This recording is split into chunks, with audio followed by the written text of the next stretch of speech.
Magandang araw sa lahat. Sa video na ito, matutunan natin ang mga pangunahing kaalaman sa pamamahala ng nursery para sa masaganang ani. Ang nursery ay mahalaga sa agrikultura. Dahil dito, pinapalago ang mga halaman bago ilipat sa kanilang permanenteng lugar. Mahalaga ring kilalanin at harapin ang mga posibleng negatibong epekto ng mga nursery. Sa video na ito, susuriin natin ng mas detalyado ang mga pakinabang at mga hamon na dala ng mga nursery sa agrikultura. Mga benepisyo ng pamamahala sa nursery. Kontroladong kapaligiran. Nagbibigay ng perpektong kondisyon para sa paglaki ng mga batang halaman na nagpapataas ng kanilang tsansa na mabuhay. Pangalawa, magandang kalidad ng halaman. Mas malusog at masiglang mga halaman na pare-pareho ang laki at kalidad. Pangatlo, maayos na paggamit ng mga resorso na kapag iimpok ng tubig at sustansya, binabawasan ang epekto sa kapaligiran. Pang-apat, pinahabang panahon ng pagtatanim, napapahintulot ng paglaki sa buong taon at maramihang siklo ng pananim. Pang-lima, mas mataas na tasa ng pagsibol, napapataas ng tagumpay ng binhi, binabawasan ng basura at gastos. Pang-anim, epektibong paggamit ng lupa, pinapakikinabangan ang pwesto at pagpapahintulot sa paghahanda ng bukid habang lumalaki ang mga pudla. Panghuli, pamamahala ng sakit at peste. Klaro, tingin ka na. At panghuli, pamamahala at sakit at peste. Pinoprotektahan ang mga halaman mula sa karaniwang mga banta. Binabawasan ang mga pagsalakay at paggamit ng pamatay insekto. Go! Pangkawalo ay benepisyo para sa ekonomiya. Pinabawasan ang mga pagkalugi, pinahusay ang kalidad ng ani, at pinapataas ang mga kita sa ekonomiya. Pinakamahusay na mga teknik at pagpaparami.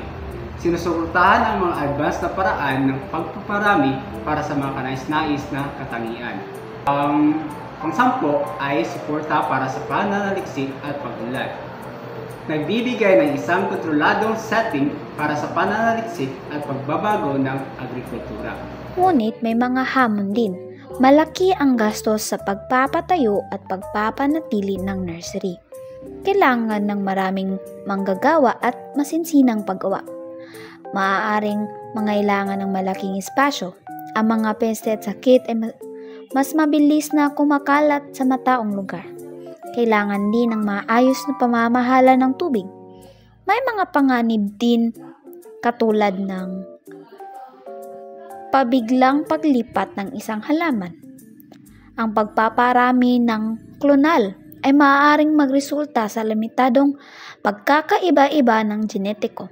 At syempre, may epekto rin ito sa kapaligiran. Ito ang mga disadvantahe ng pamamahala ng nursery. Ito ang mga disadvantahe ng pamamahala ng nursery. Una, malaking gastos ng paninimulan. Ang pagtayo ng nursery ay nangangailangan ng malaking pamumuhunan sa infrastruktura tulad ng greenhouses, sheet nest, sistema ng patubig. Kailangan din maglaan ng budget para sa pagpanatili ng mga operasyon tulad ng pag-init, paglamig at pag-ilaw. Pangalawa ay masisinang paggawa. Ang mga nursery ay nangangailangan ng bihisang manggagawa para sa mga gawain tulad ng pagtatanim at pagkontrol ng peste na magdudulot ng mas mataas na gastos at nangangailangan ng patuloy na pangangasiwa. Pangatlong disadvantage, kinakailangan espasyo. Ang mga nursery ay nangangailangan ng maraming lupa na maaaring maging isang limitasyon lalo na sa mga lugar na may limitadong lupa pang-agrikultura. Mahalaga ang mahusay na pamamahala ng espasyo. Pang-apat na disadvantage, pamamahala ng mga peste at sakit.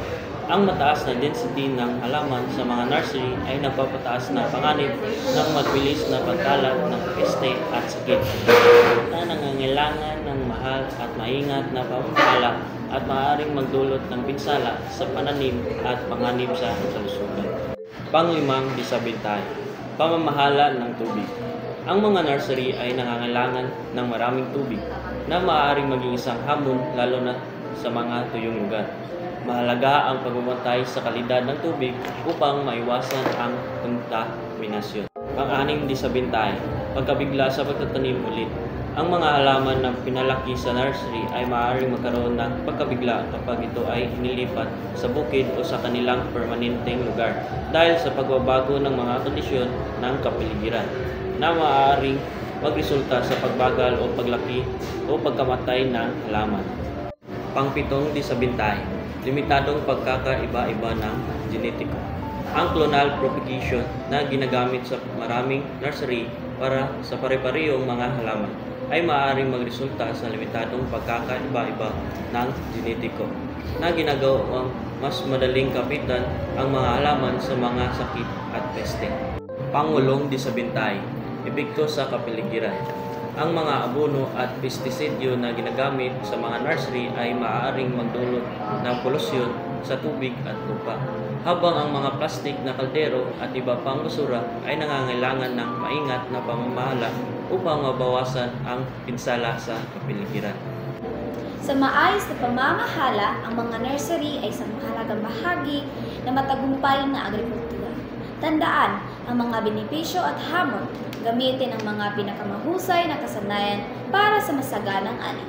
Salamat sa panonood. Sana'y nakatulong ang video na ito para sa karagdagang kaalaman.